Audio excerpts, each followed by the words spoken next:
Hey guys, over the last 8 weeks I've been trying to improve my 2000 meter indoor rowing time. For those of you in a similar position, I thought I'd make a video to show you my training program as well as my results. The 2K row is one of the most popular distances on a rowing machine, and you really can't avoid hard work if you want your best time. It's a great measure of your overall fitness level as well as a solid test for your grit and determination. If you've researched 2K rowing programs online, you've probably come across the Wolverine plan and a spin-off called the Peak plan. The Wolverine plan is from a women's university rowing team, and it splits the workouts up into 4 levels from 1 to 4. These levels are defined by things like the pace you need to row, the number of strokes per minute, drag factor and total distance. Really quickly, drag factor is related to the damper setting, which is that handle that lets you choose between 1 and 10. What you're adjusting is the airflow to the spin wheel, and the more air you let in, the harder it is to pull. For this reason, you might find machines vary based on how old they are, whether they've got dust in them, or even things like altitude. Drag factor is a universal measure. You can go to more options on a concept 2, find drag factor, and row 4 or 5 strokes and you'll get a number. Something as simple as a towel over the top of the airflow will change the number, so if you want accurate workouts, judge it on drag factor and not the damper setting. Getting back to the program, so the Peak plan takes the basic foundation of the Wolverine plan, but without the longest and slowest rowing in level 4, and the 6 days can be recognised as levels 1, 2 and 3 over a 3-week cycle. Days 1 and 3 change each week before repeating, while the others remain the same. This plan got a lot of positive feedback in the forums, but for me it simply felt like too much rowing. I know that professional rowers can do up to 30k in a single day as part of their training, but for me I have a job and other commitments, so as much as I want to improve, I don't want to spend all my free time sliding around on a plastic seat. If you don't mind the longer sessions and you're happy to train 6 days a week, then the Peak plan seems like a nice option. One of the main benefits I've heard people talk about is the ability to measure against yourself every week, because you have a comparison workout from 3 weeks ago, so you can gauge whether your fitness is improving. The program I settled on was a custom one from indoorsportservices.co.uk, that was also hyped up in the forums. I had to select an initial fitness level, number of weeks I wanted to train, and my current personal best, and that's used to determine what pace I should complete each workout, which seemed very logical to me. I put this all in a spreadsheet which you can access in the description below, as I wanted to compare all these different programs. It has the Wolverine plan, Peak plan, the custom Indoor Sports Services plan, and it also has the British Rowing Intermediate plan. For the custom plan, each weekly session is at a set pace, some flexibility for stroke rate. The volume is in waves, and the main session appeared to be day 4, which was slowly building up your minutes at raised pace. The programs all had some emphasis on being able to hold a certain stroke rate, and having spoken to a few of the rowers on YouTube for tips, that's something they also stressed. That's clear in the British rowing program. You can see on day 1 that for each rep there is a set stroke rate that you should aim for. What was also quite nice about this program is that day 3 it's listed as 10 to 15 minutes of other cardio. Improving your fitness for rowing doesn't mean that everything you have to do is rowing. It's good for improving technique, but if you go for a short run or a cycle, that's going to improve your fitness, and it's also going to help your rowing.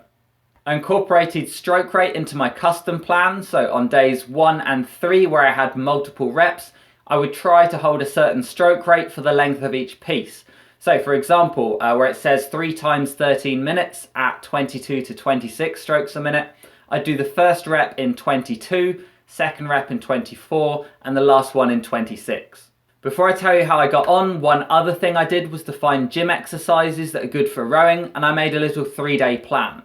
The weightlifting exercises are supplementary, so the focus isn't on setting personal bests each week, it's just extra work that's going to help your body become more resistant to injury. My rowing was on Monday, Wednesday, Thursday and Sunday, and I did weights after my more intense rowing on Wednesday and Sunday with a bit of maintenance on Friday. It was things like power cleans, front squats, split squats and rows, and if the rowing was very tiring, there was no pressure to complete every exercise. If you want more rowing videos, I've learned a lot from Dark Horse Rowing, both on YouTube and his website, and also from Training Tool.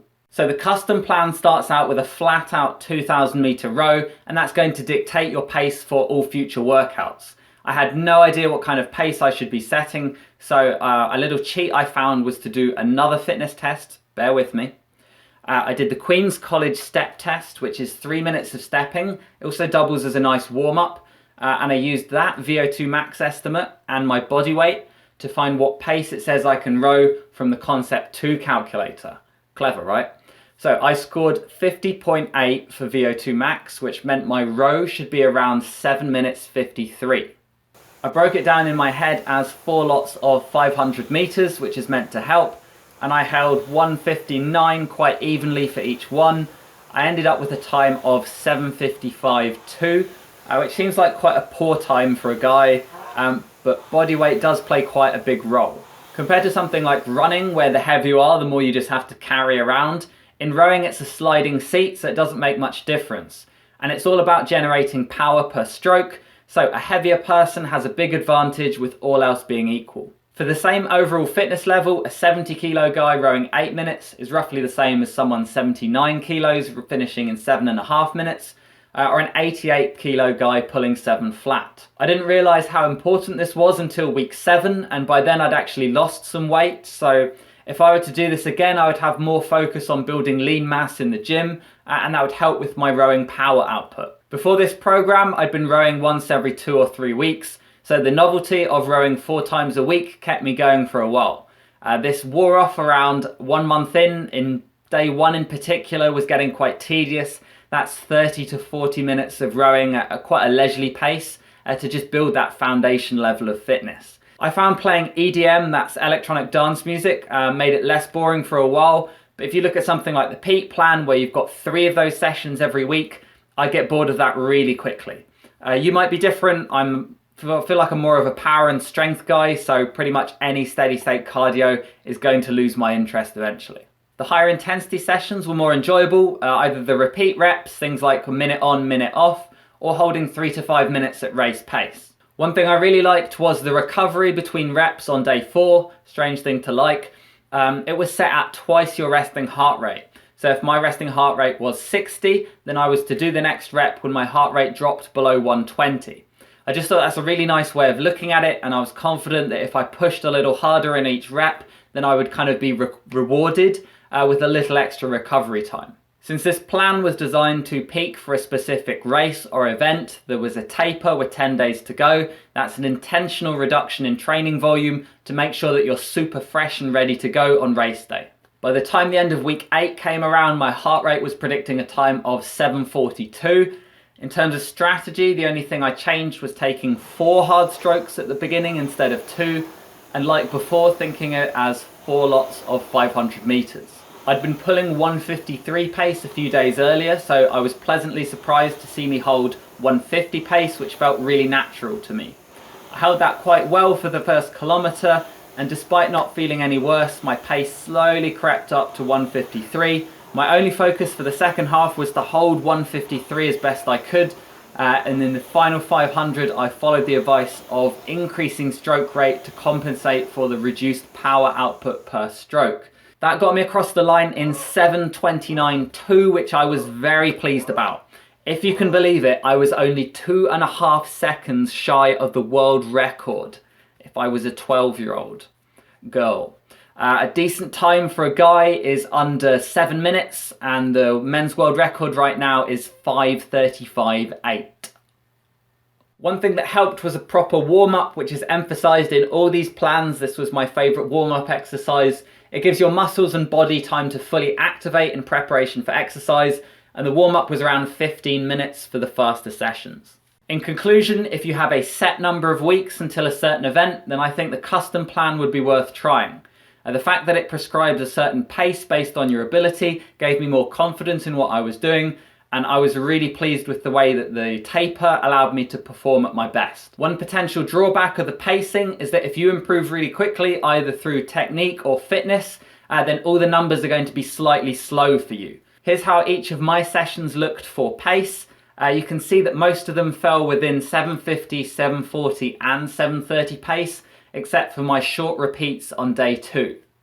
If you want something less complicated with more immediate feedback on progress, then the Peak Plan looks good. That's also good for longer term work because it's just the same 3-week cycle repeated as many times as you like. One thing you do miss with the peak plan is the taper, so if you were looking to peak for a certain event, you would have to judge that all for yourself. Finally, the British rowing plan looks like it would suit people short on time because the longest you're rowing for in a single workout is just 15 minutes. Then the opposite end of that is the original Wolverine plan, which I guess is good if you don't mind putting in more hours, perhaps at a less intense pace. I hope you guys found some of this useful. Again, I've got the link below if you want to look through the 4 plans. I've also got my training log over at 9to5strength.com/forums. You can see every workout I did, at what pace, and the gym work I did as well. Cheers.